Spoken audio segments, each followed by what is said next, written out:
വന്യമൃഗശല്യം നേരിടാൻ സർക്കാർ തയ്യാറാക്കിയിരിക്കുന്ന പുതിയ പദ്ധതികളെ സംശയത്തോടെ നോക്കിക്കാണുന്നതായി NTUC സംസ്ഥാന പ്രസിഡന്റ് ആർ ചന്ദ്രശേഖരൻ. നല്ല നിർദ്ദേശങ്ങൾ വരുമ്പോൾ കൃത്യമായി സർക്കാർ ഫണ്ട് വെച്ച് അത് മോണിറ്ററിംഗ് ചെയ്ത് അത് നടപ്പാക്കിയെങ്കിൽ മാത്രമേ ജനങ്ങൾക്ക് സർക്കാരിൽ വിശ്വസിക്കാൻ കഴിയൂ എന്നും അദ്ദേഹം കുമളിയിൽ മാധ്യമപ്രവർത്തകരോട് പറഞ്ഞു.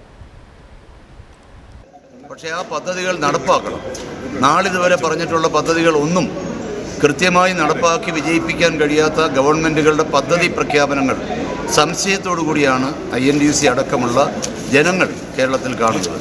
അതുകൊണ്ട് നല്ല നിർദ്ദേശങ്ങൾ വരുമ്പോഴും അത് ക്രിയാത്മകമായി നടപ്പാക്കി പദ്ധതികൾ അവലോകനം ചെയ്യാൻ, അത് കൃത്യമായി സൂപ്പർവൈസ് ചെയ്യാൻ, അതിനാവശ്യമായ ഫണ്ട് വകയിരുത്താൻ കൃത്യമായി കേരള ഗവൺമെൻറ് പദ്ധതി പ്രഖ്യാപിക്കുമ്പോൾ മാത്രമേ അതിൻ്റെ മോണിറ്ററിംഗ് സംവിധാനം, സൂപ്പർവൈസറി മെക്കാനിസം, അതിൻ്റെ ഇവാലുവേഷൻ കൃത്യമായി നടത്തിയാൽ മാത്രമേ ജനങ്ങൾക്ക് ഈ സർക്കാരിൽ വിശ്വസിക്കാൻ കഴിയൂ എന്നുള്ളതാണ് മനസ്സിലാക്കുന്നത്.